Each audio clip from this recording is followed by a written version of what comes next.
EDSA! Kung nandyan ka, tutok na! Kasama mong natatrap. Diego Bandido! Go Diego! Go Diego! Go Diego! EDSA! Itaas ang kamot sa mga angkol. Itaas ang kamot sa mga angkol. Bunalikol! Bunalikol! Bunalkol! Bunalkol!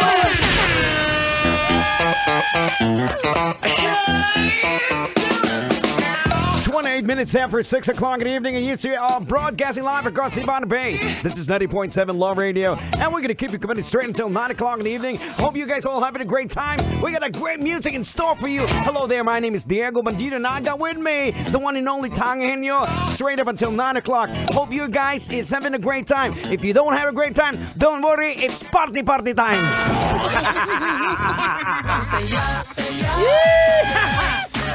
Ang saya! Clap your hands! Wasa, agda, yun ah. Pasosyal ka gali. Kanal manggali ang guwa. Aragoy! Maloy ka! Ay, sa mga kabisyo po natin dyan na nakatutok sa atin, pauwi na ng bahay. Again, ang lagi pong paalala ng programang EDSA, paalam nyo po sa bahay nyo na pauwi na kayo.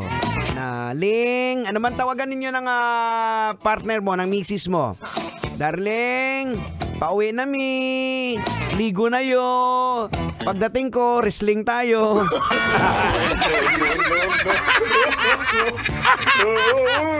Aragoy! Maloy ka! Tipong ganyan, we have to make it random naman. Huwag nyo namang limbawa, baby love, pauwi na ako. Gusto ko, pagdating ko sa bahay, wala ka ng panty. Gusto ko, para maiba naman, yung panty mo nasa ulo. Aragoy! Maluoy ka! Ay, naka boards, ang tanong. Ito, question. Tanong. Sino sa inyo ang pumasok na sa fraternity na nakatikim na ng paddle? Oh no! Oh, di ba? Oh. Ay, marami. 1, 2, 3, 4, 5,000. Madami kayo. Ako, kahit hindi ako nakapasok sa fraternity, pero nakatikim ako ng paddle. Hulaan niyo kung sino! Ay, alam ko na yan kung sino nagpaddle sa'yo. Hindi nga. Alam mo, Tang? Di siyempre. Sige, sino nga? Di siyempre yung nanay at tatay mo. Nadali mo!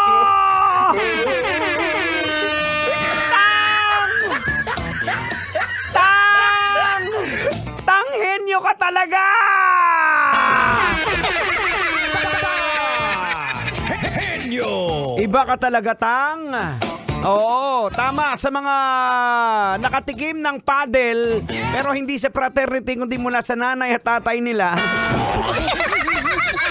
Ako, naalala ko dati, isa sa mga ginawa ng nanay ko, talagang itinali ako sa poste boards. Itinali ako sa haligi, tapos sabay winasiwas ng hampas. Alam mo, malamang interesado ka kung anong dahilan kung bakit ako itinali sa poste. Siyempre may nagawa akong hindi tama. Yung uncle ko kasi, yung uncle ko, ba't uncle? Ako ng uncle nga eh. Yung uncle ko kasi, mekaniko ng motor. Siyempre may mga gamit, yung mga motor ba, yung mga pyesa. Ang ginawa ko, sabi ko, uy, aluminum, mahal to sa junk shop ah.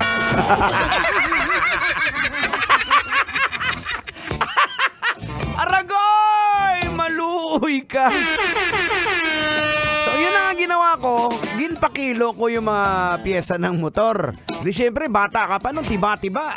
Ginawa ko, nag-computer ako buong araw. Eto na, hinahanap na si Diego nung nalaman. Ayun, oh. Tinali talaga ako ng nanay ko sa ano. Tapos, yun. Hinataw-hataw, pak! Ganon. Bag! Bag! Bag! Bag! Bag! Bakit mo ginawa yun? Bag! Pagkatapos, siyempre, iyak na ako. Patya na lang ko! Patya na lang ko na! Patya na lang kumaya!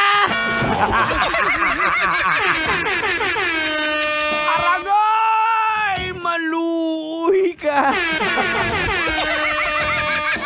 Mga kabisyo, kami pong lumaki, kagaya ni Uncle. Ikaw! Di ba? Lumaki ka rin sa palo, di ba? Pero lumaki tayong disiplinado. O, hindi kagaya sa generation ngayon. Oh, please don't get me wrong ha, sa mga millennials, sa mga ano ha. Hindi naman sa kinukumpara ang ano ha, yung inyong generation, pero parang ganoon na rin. Laki kami sa palo, pero laki kaming disiplinado. Kayo, hindi na kayo napapalo. Marami sa inyo, hindi lahat ha, marami sa inyo, hindi disiplinado. O, di ba? Kaya hindi nyo masisisi yung mga nanay at tatay nyo na naikukumpara kayo dati. Oo, hindi lang masunod yung gusto ninyo, toxic ka agad nanay tatay nyo. Sasabihin nyo kaagad, Mama, Papa, toxic talaga. O, ito pag-usapan natin to kasi importante ito pag-usapan at malaman ng mga magulang. Etong nakakalungkot po mga kabisyo na balita na isang graduating student ng criminology ang namatay sa isa na namang hazing na nangyari dyan sa Quezon City. At ang fraternity na involved po dito ay itong fraternity ng Tau Gamma. Well, in fairness naman po sa fraternity na Tau Gamma, marami naman po talagang matitino dyan eh. Meron lang po kasi na mangilan-ngilan na hindi na isasagawa ng maayos at nadadamay po ang buong pangalan ng grupo. Oo, yun ang nakakalungkot. Kaya siguro this is a challenge na rin din for the pamunuan ng Tau Gamma. Alam namin mga sirs, marami pong mababait, matitino, maraming actually nung nakaraan lang, 'di ba, nag-celebrate kayo ng ng inyong tawag dito, inyong anniversary. Ayan, at marami ding ina-acknowledge natin na ginawa kayong kabutihan, pero may iilan din kasi na wala din sa hulog, 'di ba? Ano, logican na natin 'to. Sige, logican mo na yan! Logican na natin 'yan. Logican na yan. Okay mga kabisyo, ano bang leksyon ang pwedeng makuha natin dito? Well, eto po mga kabisyo, ang leksyon po na makukuha natin dito, makinig kayong mabuti ha. That every action that we make, we are accountable. Tayo po ang accountable dyan. Whatever decision that we make, tayo din po ang naglalagay sa sitwasyon kung nasaan tayo. 'Di ba? At eto po mga kabisyo, no brotherhood, not even family members, not even asawa mo o anak mo can save you at the end. It is only through God's grace that you will be saved. Yan po ang hubad na katotohanan. And I thank you!